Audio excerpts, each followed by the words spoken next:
মাত্র ১ মাসের মধ্যে আবারও এই যে ড্রাগনের ফুল ফুটে গেল। হ্যাঁ হ্যাঁ, ঠিকই শুনছেন, মাত্র ১ মাসের মধ্যে আবারও ড্রাগন ফুল ফুটে গেছে। আজকে আবারও পরাগায়ন করবার জন্য রাত্রি ৯টার সময় চলে এসেছি।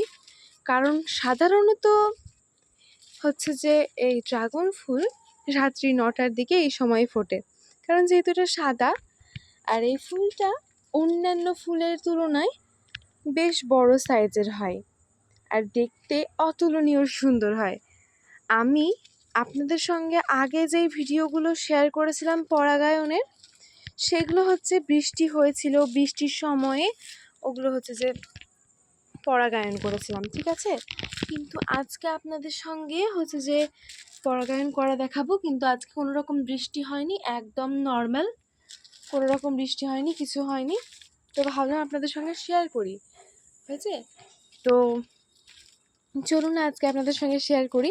তো আপনাদেরকে আগে ড্রাগনগুলো একটু দেখায়। এখানে আরও একটা ফুল ফুটবে, এখানে একটা হয়েছে, ঠিক আছে, ওগুলো হবে।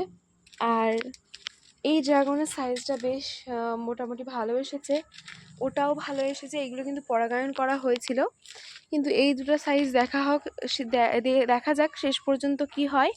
মানে এই দুটো হচ্ছে যে যেদিন ওইটাও যেই সময়ে পরাগায়ন করা হয়েছিল সেই সময়ে কি হয়েছিল বলুন তো, মানে বৃষ্টি একটু বেশি হয়েছিল আর ফুলগুলো ভিজে ভিজে গেছিলো, তার জন্য হচ্ছে যে পরাগরেণুগুলো জলে ধুয়ে গেছিলো হয়তো। তো সেই কারণেই এইগুলো হয়তো বা ছোটো হয়েছে, দেখা যাক পরবর্তীতে বড় হয় কি না, অপেক্ষায় রইলাম। তো চলুন আজকে আমার এই ড্রাগনের পরাগায়নটা করে ফেলি। পরাগায়নের প্রসেসটা তো আপনাদেরকে আমি আগেই দেখিয়েছি, কিন্তু আজকে আবারও আপনাদের সঙ্গে একটু দেখিয়ে দেই। এই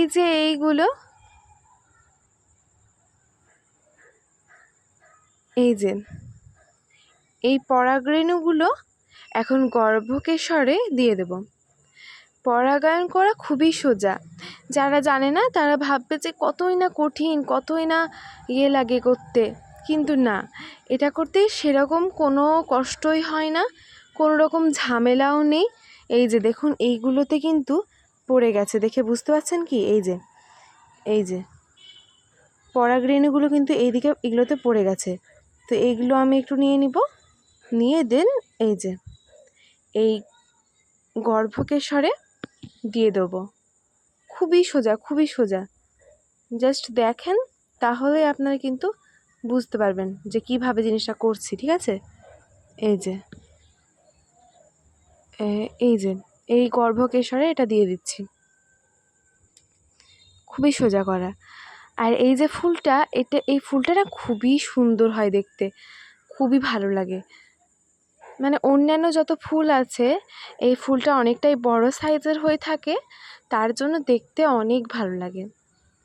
তো আমি একই ধরনের ভিডিও মানে আগেও এই ভিডিও শেয়ার করেছি, তবুও মনে হলো যে তখন তো বৃষ্টি দিন ছিল, কিন্তু আজকে যেহেতু কোনো রকম বৃষ্টি নেই, তার জন্য আরও একবার শেয়ার করি। অনেক দিন কোনো রকম ভিডিও পোস্ট করা হয় না, আপনাদের সঙ্গে কোনো কথাও বলা হয় না, তার জন্যে ভাবলাম আর কি যে আরও একটা আমি ভিডিও করেই ফেলি। তো এই যে আমি খুব সুন্দরভাবে কিন্তু পরাগায়নটা করে দিয়েছি, দেখুন।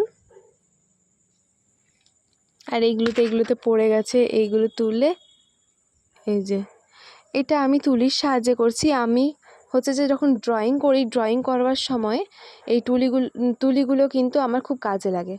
তো আমার কাছে যেহেতু মেকআপ ব্রাশের মতো যে ব্লাশার দেয় সেইগুলো যেহেতু নেই, কারণ আমি ওইসব ব্যবহার করি না, সেই জন্য কিন্তু আমার কাছে ওই সমস্ত তুলি নেই, তার জন্য আমি এই তুলিতে করে দিচ্ছি। আপনারা চাইলে কিন্তু হাতেও করে দিতে পারেন, কারণ আমি হাতে কিভাবে পরাগায়ন করতে হয় সেটা কিন্তু আমি আগেই দেখিয়ে দিয়েছি। তো আপনারা চাইলে হাতেও করে দিতে পারেন, কোনো সমস্যা নেই। তো হচ্ছে আপনারা যাই হোক কেমন আছেন কমেন্টে জানাতে ভুলবেন না।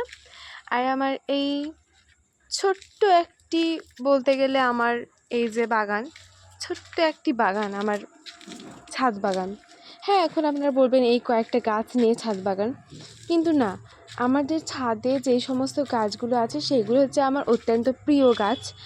আর হচ্ছে যে আপনাদেরকে অন্যান্য ভিডিওতে আমি পুরোটাই দেখিয়েছি। এখন যেহেতু রাত, পুরোটা দেখাতে পাচ্ছি না। বেশ অনেকগুলোই গাছ আছে, কিন্তু আমি চাই যে পুরো যে ছাদটা আছে, পুরো ছাদটা যাতে পুরো একদম ভরে যায় গাছে, এরকম একটা ইচ্ছা আছে। তো ইনশাআল্লাহ কোনো এক সময় আমার এই ইচ্ছা পূরণ হয়ে যাবে। তো যাই হোক বন্ধুরা, আমার এই ভিডিওটি কেমন লাগলো জানাতে ভুলবেন না। বলতে গেলে এটা কোনো উদ্দেশ্যহীন ভিডিও বলাই চলে, কারণ আমি এইরকম ভিডিও আগেও শেয়ার করেছি, তবুও আমি আরও একবার ভাবলাম শেয়ার করি, তার জন্যই আর কি আপনাদের সঙ্গে শেয়ার করলাম ভিডিওটা। তো আজকের ভিডিওটি কেমন লাগলো কমেন্টে জানাতে ভুলবেন না। সবাই ভালো থাকবেন, সুস্থ থাকবেন, ধন্যবাদ।